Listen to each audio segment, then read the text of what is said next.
How to add Ticketmaster tickets to Apple Wallet. Hello everyone, I am Vishaka and welcome to our channel. Now let's get right into the tutorial.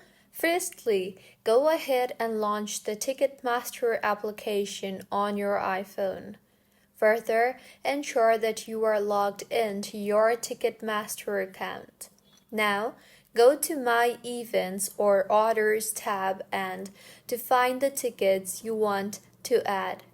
Now select your event, tap on the event for which you have the tickets and then look for the Add to Apple Wallet option. It may be represented by an icon or a button. Further, follow any prompts to confirm the addition. The tickets will be saved to your Apple Wallet. Also, ensure that your device is updated to its latest version of iOS, and not all tickets may be eligible for Apple Wallet. So check if the option is available or not. And lastly, once added, you can access your tickets directly from the Wallet app, making them easy to access at the event. So, this is how you can add Ticketmaster tickets to Apple Wallet.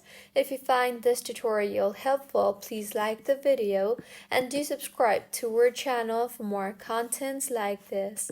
Thank you for staying with us until the end.